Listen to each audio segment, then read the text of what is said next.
Então, para responder a esta pergunta acerca dos credos e confissões, nós precisamos primeiro identificar quais são os credos e confissões confessados pelas igrejas de tradição reformada. Eu, como faço parte das igrejas reformadas do Brasil, nós temos como credos e confissões adotados por nossas igrejas os três credos ecumênicos, que é o credo apostólico, o credo niceno e o credo atanasiano, que lidam basicamente com uma defesa da doutrina da Trindade e da divindade de Cristo. E nós temos também aquilo que chamamos as três formas de unidade, que é esse pequeno livrinho aqui, onde nós temos as três confissões da nossa igreja, a confissão belga, de 1561, escrita pelo pastor Guy de Debré, o Catecismo de Heidelberg, de 1563, escrito pelos teólogos Gaspar Levianos e Zacarias Usinos, e também os Canos de Dort, que já foi um século depois, 1618 a 1619, e que foi escrito como uma defesa contra a doutrina arminiana acerca da salvação. Então nós temos essas confissões na nossa igreja. E por que nós temos essas confissões além da Escritura? É preciso entendermos qual é o lugar e o propósito das confissões dentro da igreja, no serviço da igreja. E para isso devemos entender que existem alguns pontos de vista distintos acerca do lugar e do propósito das confissões de fé dentro da igreja. O primeiro ponto de vista é o ponto de vista católico romano. O que é que ele nos diz acerca das confissões, acerca dos credos? Eles dizem que um credo é um decreto infalível, é um documento que tem praticamente a mesma autoridade e às vezes está até acima da autoridade da Escritura.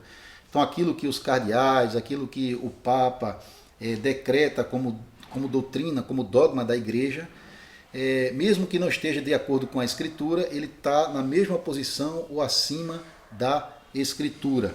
Nós negamos esse ponto de vista porque entendemos que somente a Escritura é infalível, somente ela não contém erros. Documentos humanos estão sujeitos a erros.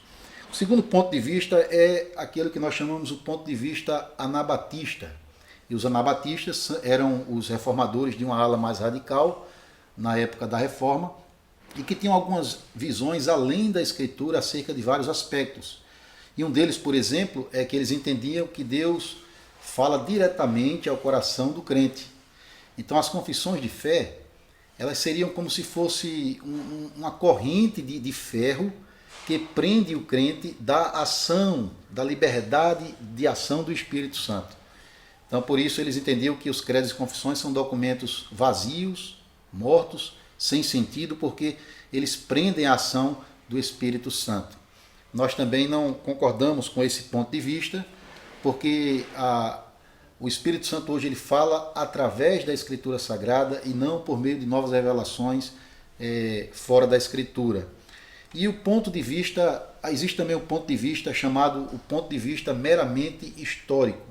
É aquela ideia de que as confissões de fé eram um documento apenas de valor histórico. Ele reflete apenas o que os escritores disseram na sua época, no seu tempo, e que não tem nada a acrescentar, não tem nada de bom para ser utilizado na igreja de hoje. Então nós também não concordamos com essa ideia, embora entendamos que cada documento, cada credo, cada confissão tem o seu contexto histórico, mas eles, refletindo o ensino da Bíblia, também têm algo a dizer à Igreja de Cristo na atualidade. E o ponto de vista que nós defendemos é o ponto de vista reformado, é a visão reformada do lugar e do propósito dos credos e confissões hoje dentro da Igreja de Cristo. Então nós entendemos que um credo ou uma confissão de fé, que é adotado por uma igreja cristã, e basicamente, no nosso caso, igreja de tradição reformada, entendemos que eles refletem, ecoam ou repetem o ensino da Bíblia. Eles não são colocados como substitutos da Escritura, mas eles têm a sua autoridade derivada da Escritura, ou seja, eles têm uma autoridade secundária, eles têm o seu valor, o seu lugar para instruir, edificar os santos, na verdade, à medida em que eles se harmonizam e são coerentes com todo o ensino da Escritura Sagrada. Então, a partir daí, nós podemos entender que os credos e confissões têm sim o seu lugar dentro da igreja. É verdade que você não vai encontrar um versículo bíblico dizendo assim que a igreja deve escrever suas confissões de fé ou adotar um credo, um determinado credo. Mas a Bíblia nos encoraja a confessar a nossa fé. Cristo foi quem falou isso em Mateus 10. Ele disse que todo aquele que confessá-lo diante dos homens, Deus o confessará diante, ele mesmo, Cristo, confessará diante do Pai que está no céu. E a Bíblia chama a igreja coluna e baluarte da verdade, aquela que deve estar mantida e firmada na verdade da Bíblia e aquela que deve proclamar a verdade da Escritura. A Bíblia também diz lá em 1 Pedro 3, verso 15, que o cristão deve ter condições de responder acerca da razão da sua fé. E aí é que nós entendemos o lugar e o propósito das confissões dentro da igreja. As confissões de fé, elas têm a sua utilidade hoje, elas são úteis para abençoar a igreja, primeiro na proclamação da verdade de Cristo. As confissões não foram dadas para ficar dentro das quatro paredes da igreja. Uma confissão, ela precisa ser proclamada, ela precisa ser anunciada publicamente diante dos homens. E, por exemplo, nós temos a boa prática de pregar a doutrina bíblica exposta no Catecismo de Heidelberg a cada domingo, em nossos cultos dominicais na igreja. Então, primeiro, proclamar a fé. A segunda razão por que temos confissões de fé e adotamos essas confissões é porque elas servem também como uma defesa e uma preservação da verdade contra todo vento de falsa doutrina, contra toda heresia que surge ao nosso redor. Então as confissões elas vão ajudar o crente, elas vão ajudar a igreja a se manter fiel à verdade da Escritura, porque nós cremos que as nossas confissões ecoam e refletem o ensino da Bíblia. Por exemplo, os cânones de Dort, eles foram um documento escrito para defender a doutrina da graça na questão da salvação. Os arminianos entendiam que a salvação depende da fé do homem. O homem precisa, Deus vê que o homem tem fé, então ele crê e Deus o escolhe. Então, em uma outra série de coisas que eles diziam, e os cânones de Dort defendiam a doutrina da graça na questão da salvação. Mas também as confissões de fé, elas têm uma importância para a igreja hoje, no sentido de que também elas expressam a unidade da igreja de Cristo. As confissões, elas nos amarram a todos os cristãos do passado, dos séculos passados. Elas nos unem a homens como Abraão, como Moisés, como Davi, como Paulo, como Pedro, como Calvino, Agostinho, Calvino e tantos outros que procuraram preservar a sã doutrina de todas as heresias que surgiram ao longo da história da igreja. Então elas mantêm a igreja unida na verdade. É importante destacar que essa unidade é fundamentada na verdade.